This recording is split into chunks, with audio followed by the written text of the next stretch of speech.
Guys, welcome back. Today is a very special day. It is the first of our original cocktails that we're making. I posted this one to Reddit. This is a cocktail that I got third place in recently at the High Museum of Atlanta's highball cocktail competition. So super tasty, super easy drink to make. It's gin, grapefruit juice, lime juice, mint, bitters, and a little bit of our house-made spicy syrup. Which, speaking of, we're going to cut over to us making that spicy syrup so you guys know how to make it before we get into actually building the cocktail. So we're going to cut over to that really quick. First off, I do want to apologize for the jackhammering in the video. Apparently they're working behind us at the space next door. So we just take Serrano, 5 to 6 of them, medium size, top them, and then slice them in half.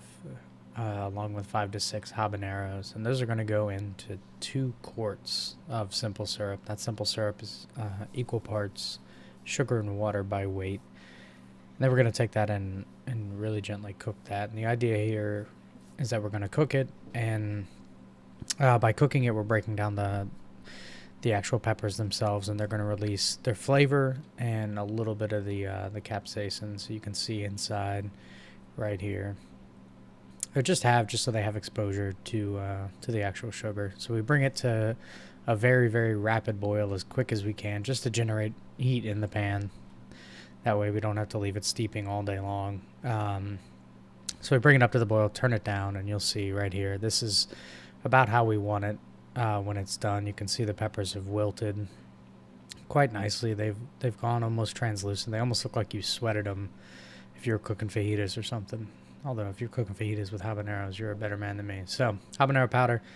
For the 2 quarts, we take that simple syrup that we steeped. We're going to strain it out and then add 5 grams of habanero powder to 2 quarts of simple syrup. That's going to work out to, 5 grams is roughly 1 heaping bar spoon. You can make it hotter if you'd like to. That's about as hot as I think 99% of people can stand.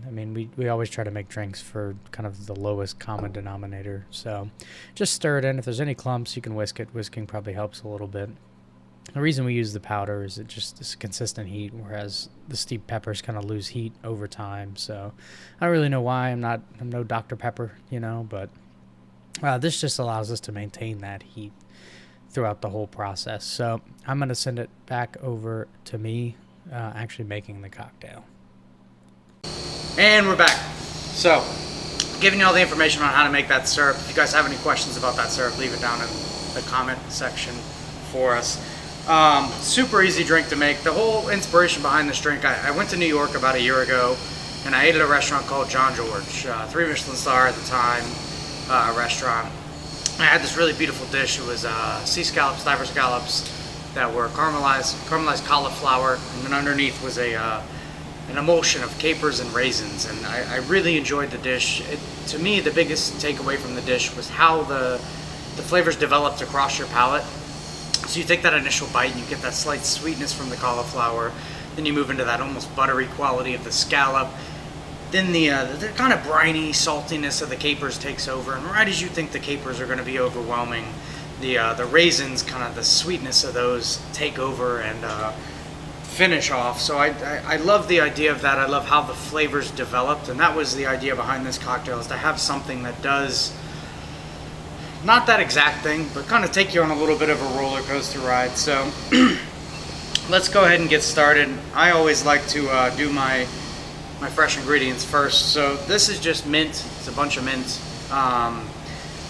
You can muddle it if you want to. I really despise muddling. I think most people way overwork their ingredients when they muddle them. So we actually like to just take it. I'll take a couple stalks, fold it in half. You always want to drop at least 1 leaf. And then I just give it a really good tear. And you smell it immediately after you tear it.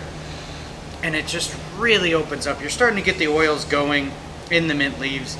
And as you can see, we're actually using the stems, we're using everything. The majority of flavor in a lot of herbs actually is in the stem and not in the leaf. So we like to use all of it and just put that directly in there. To start, it's 1/2 ounce of lime juice. Again, this is fresh squeezed lime juice. 1 ounce of fresh squeezed ruby red grapefruit juice. You can use white grapefruit if you want. I just think that the slightly higher sugar content of ruby red works a little bit better. 1/2 ounce of just regular simple syrup. And then 1/2 ounce of the spicy syrup that we made. Make sure you give it a good shake if it's been sitting there for a little bit, just to evenly distribute all the habanero that's in there. So again, 1/2 ounce of that. 1.5 ounces of gin.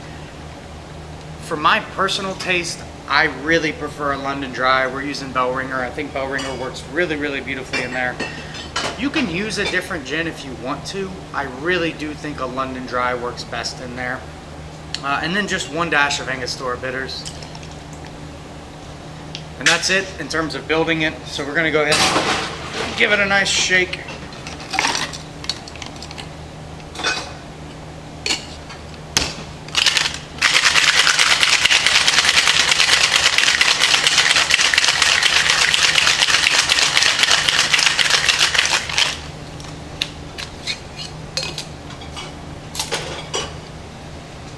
Now this particular cocktail, because I'm serving it up, I do like to strain all of the mint out of it. If I was doing it on the rocks, I might leave the mint in there.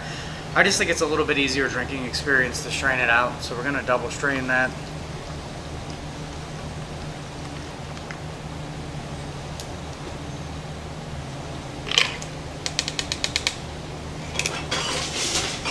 And then to garnish, I mean, you can go as crazy as you want here. Some people like going really wild.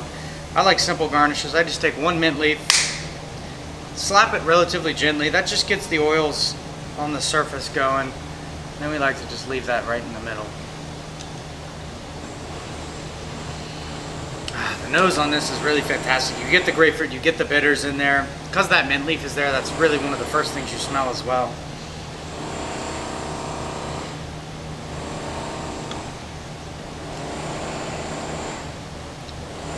It's such a well-balanced cocktail.